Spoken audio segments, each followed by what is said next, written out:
नमस्कार दोस्तों, देश दुनिया की जानकारी को लेकर आज रोज की तरह आज भी हम आपके लिए लाए हैं रोचक और महत्वपूर्ण जानकारियों का पिटारा, जो आपको कम से कम समय में देश दुनिया में क्या हो रहा है उससे रूबरू करा देता है। तो आपका बिल्कुल भी समय ना खराब करते हुए हम शुरू करते हैं आज की खास खबरों को। तो हमारी आज की पहली खास खबर है,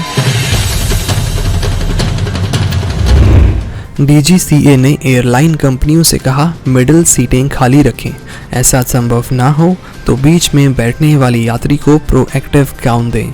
directorate general of civil aviation यानी DGCA ने एयरलाइन कंपनियों को मिडिल सीट खाली रखने के निर्देश दिए हैं। अगर पैसेंजर लोड की वजह से ऐसा करना मुमकिन न हो तो बीच वाले यात्री को प्रोएक्टिव गाउन जैसा एक्स्ट्रा इक्विपमेंट देने होंगे। नए निर्देश 3 जून से लागू करने होंगे। DGCA ने कहा कि सभी यात्रियों को 3 layer surgical mask, face shield और सैनिटाइजर दिया जाए, लेकिन फ्लाइट के अंदर खाना और पानी नहीं दिया जाए। बहुत ज़्यादा ज़रूरी हो तो बीमार यात्रियों को यह सुविधा दे सकते हैं। पैरामिलिट्री फोर्स से विदेशी उत्पादों पर पाबंदी के फैसले पर पलटी केंद्र सरकार, अब कहा जल्द जारी करेंगे नई लिस्ट। पैरामिलिट्री फोर्स ने सोमवार को 1000 विदेशी उत्पादों के कैंटीन में बेचे जाने पर पाबंदी लगाने का फैसला किया था। इसके चंद घंटे बाद ही गृह मंत्रालय ने आदेश जारी कर गैर स्वदेशी यानी विदेशी उत्पादों की लिस्ट को होल्ड करने को कहा। साथ ही कहा कि नई लिस्ट जल्द जारी की जाएगी। गृह मंत्रालय ने 13 मई को घोषणा की थी कि देश भर की 1700 सेंट्रल पुलिस या CAPAF कैंटीन में सिर्फ स्वदेशी उत्पादों की ही बिक्री होगी। केरल पहुंचा मानसून, 9 जिलों में बारिश का yellow alert. Earth science ministry ने कहा इस साल 102% बारिश की संभावना। भारतीय मौसम विभाग यानी IMD ने सोमवार को बताया कि मानसून ने केरल में दस्तक दे दी है। इसे देखते हुए केरल ने 9 जिलों में बारिश का येलो अलर्ट जारी किया है। इनमें अलपुझा, कोल्लम, पथनथिट्टा, तिरुवनंतपुरम, कोट्टयम, एर्नाकुलम, इडुक्की, मलप्पुरम और कन्नूर शामिल हैं। प्राइवेट वेदर एजेंसी स्कॉटमेंट ने 30 मई को मानसून के केरल से टकराने का दावा किया था। इस बीच अरब सागर में बना कम दबाव का क्षेत्र चक्रवाती तूफान में बदल सकता है। घुसपैठ की कोशिश कर रहे 3 आतंकी मारे गए। कुपवाड़ा में 10 ग्रेनेड के साथ एक आतंकी पकड़ा।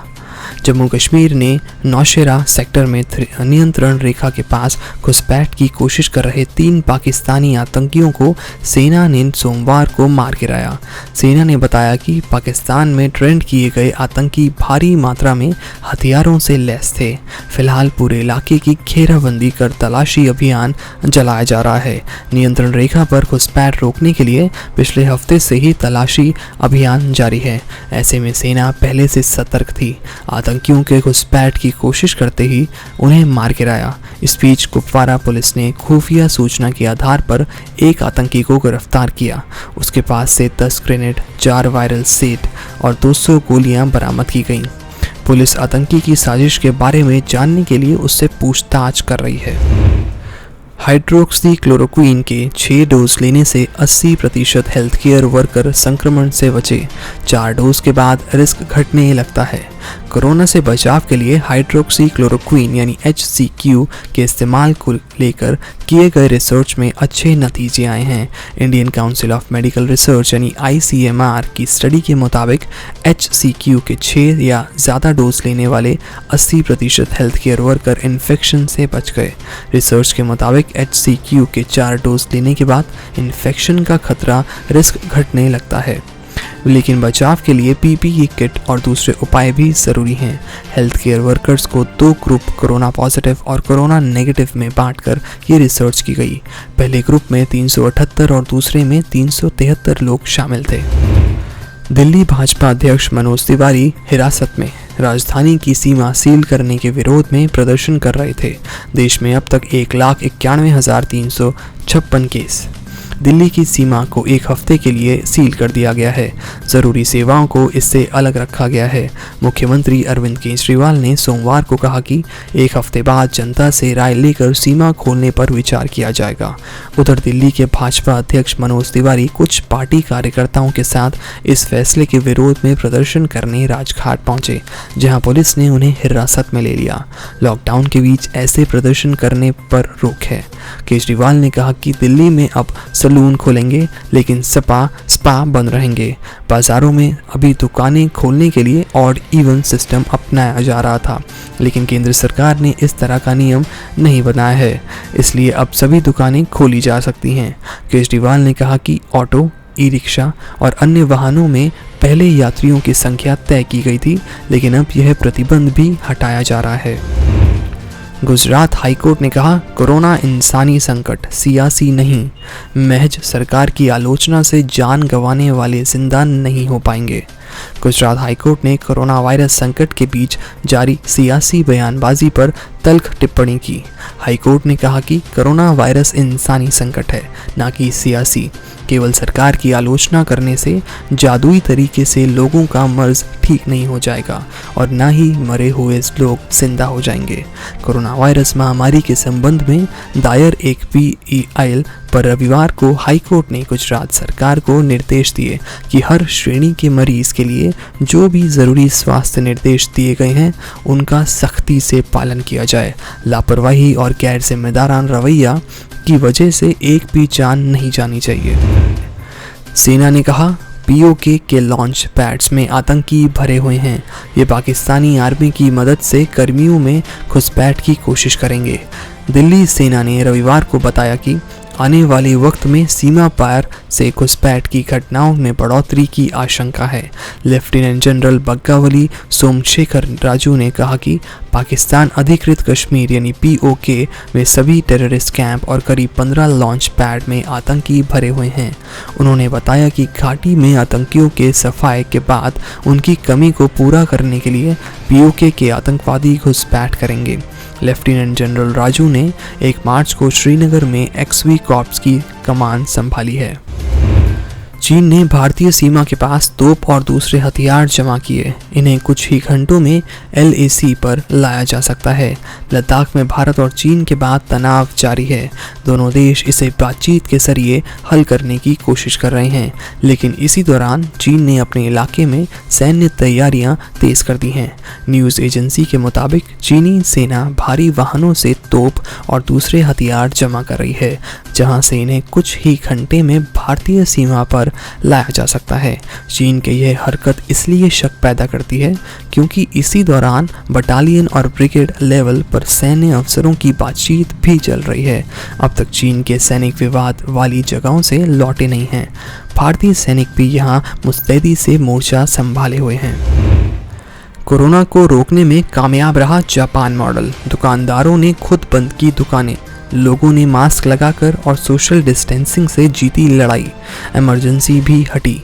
कोरोना वायरस के खिलाफ जहां अमेरिका समेत दुनिया के कई ताकतवर देश बेबस नजर आ रहे हैं, वहां काम और पर्यटकों के लिए मशहूर जापान ने इस घातक वायरस के खिलाफ करीब करीब जीत हासिल कर ली है। प्रधानमंत्री शिंजो आबे ने देश में महीने भर से जारी इमरजेंसी को हटा दिया है। दुनिया के कई हिस्सों में स्वास्थ्य अधिकारी लगातार टेस्ट की रट लगाए हुए हैं, लेकिन जापान ने केवल गंभीर रूप से बीमार मरीजों की जांच की, जबकि मेडिकल एक्सपर्ट्स ने इस तरीके को लेकर चिंता जताई थी। उनका मानना था कि इससे संक्रमण फैलेगा, हालांकि ऐसा नहीं हुआ। हैवानियत के 8 मिनट 46 सेकंड जब अमेरिकी पुलिस ने अश्वेत जॉर्ज फ्लॉयड को तड़पाकर मार डाला। अमेरिका में अश्वेत नागरिक की पुलिस के हाथों हत्या का मामला तूड़ पकड़ता जा रहा है। हिंसा और लूटपाट हो रही है। कई शहरों में कर्फ्यू है। मारे गए अश्वेत नागरिक का नाम जॉर्ज फ्लॉयड था। उसकी हत्या का वीडियो सोशल मीडिया पर वायरल हुआ। आखिर क्या था माजरा? क्यों पुलिस ने जॉर्ज को हिरासत में लिया और कैसे सरेआम दिन दहाड़े उसको तड़पा कर मार डाला? वाकया 25 मई को दोपहर का है। मिनेसोटा राज्य के मिनेपोलिस शहर की पुलिस के नंबर 911 पर एक कॉल आता है। एक व्यक्ति पुलिस को बताता है कि यहाँ रहने वाला अश्वेत नागरिक जॉर्ज फ्लोइड ने $20 के नकली नोट से सिगरेट खरीदी है। गिरफ्तारी वारंट जारी होने के एक दिन बाद नवाज शरीफ लंदन के कैफे में नजर आए। विपक्षियों ने कहा, जब वे ठीक हैं तो देश लौटें। पाकिस्तान के पूर्व प्रधानमंत्री नवाज शरीफ की लंदन में सड़क किनारे एक कैफे में बैठे हुए तस्वीर सामने आई है। इसके बाद में पाकिस्तान में उनकी सेहत को लेकर एक बार फिर से बहस शुरू हो गई है। विपक्षियों का कहना है कि शरीफ जब ठीक हैं तो वापस पाकिस्तान क्यों नहीं लौट रहे हैं। वहीं नवाज के समर्थकों ने उन्हें स्वस्थ देखकर खुशी भी जताई है। नवाज पर भ्रष्टाचार के कई मुकदमे चल रहे हैं। एक दिन पहले ही उनके खिलाफ गिरफ्तारी वारंट जारी हुआ है। अमेरिका बोला, भ्रष्टाचार खत्म हो तो WHO में शामिल होने पर विचार करेंगे। दुनिया में अब 62.36 लाख संक्रमित। दुनिया में अब तक 65,36,296 लोग संक्रमित हैं। 27,81,903 लोग ठीक हुए हैं। मौतों का आंकड़ा 3,73,198 हो गया है। रविवार को व्हाइट हाउस की ओर से जारी बयान में कहा गया है कि यदि भ्रष्टाचार और चीन पर निर्भरता खत्म होती है तो अमेरिका WHO में फिर शामिल होने पर विचार करेगा।